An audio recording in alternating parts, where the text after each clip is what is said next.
السلام عليكم ورحمة الله وبركاته. عاملين ايه يا شباب؟ يا رب تكونوا بخير وبصحة سعادة دايما. آم، لو انت في اولى اعدادي او في تانية اعدادي او في تالتة اعدادي، دلوقتي انت في فترة اجازة. تمام.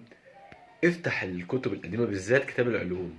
يعني العلوم، لان العلوم في 3 مواد هيقابلوك في اولى ثانوي، اللي هم ايه؟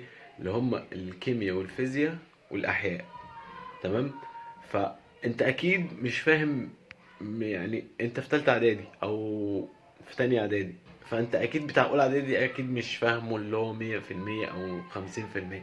لو انت فاهمه بنسبة 50% حلو ماشي، 60% شغال. لكن لو انت مش فاهم اي حاجة في اولى اعدادي ولا في تانية اعدادي وانت دلوقتي في تالتة اعدادي، فلا، ارجع. انت في فترة اجازة. ذاكر بتاع اولى اعدادي، ذاكر بتاع تانية اعدادي.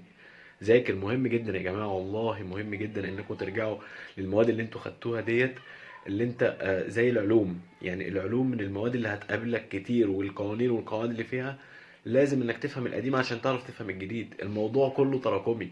الموضوع كله تراكمي. المواد بتتبني فوق بعضها. انا يعني في تانية اعدادي بتاخد مادة، مش بيجي لك في تالتة اعدادي يديك حاجة جديدة خالص، لا هو بيجي لك يعني حاجة بيزود لك عليها. فلو انت فاهم القديم كويس هتفهم الجديد كويس جدا.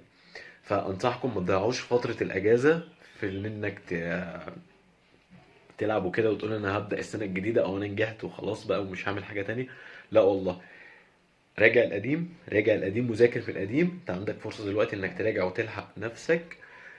لو ذاكرت القديم بدل ما تروح سناتر و تاخد دروس والمدرسين يتنططوا عليك، وانت اصل انت عايز اساسيات، اصل انت عايز مش عارف ايه، اصل انت، لا، انت عليك بايه كل ده؟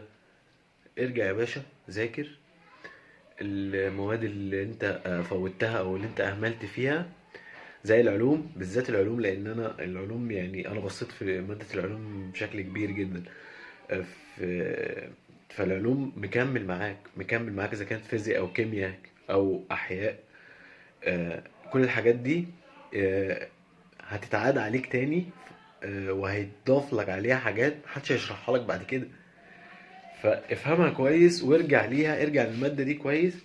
يعني لو انت وقفت معاك اي حاجة في الكيمياء، في الفيزياء، في العلوم في ثالثة اعدادي، ارجع لها هتلاقيها موجودة في تانية اعدادي، موجودة كثلاث دروس، موجودة كاربع دروس، ايا كان الموجودة. ف تخليش مدرس ينطط عليك او تدفع فلوس، تدفع ابوك فلوس وبتاع علشان اهمالك انت يعني. لا، ركز وراجع على اللي فاتك عشان تفهم اللي جاي. نصيحة وغلطة انا وقعت فيها شخصيا، متقعش فيها. يعني متقعش فيها يعني. لا يا عم، ذاكر. ارجع القديم وذاكر. عندك فرصة، عندك فرصة. يلا، بس. شكرا.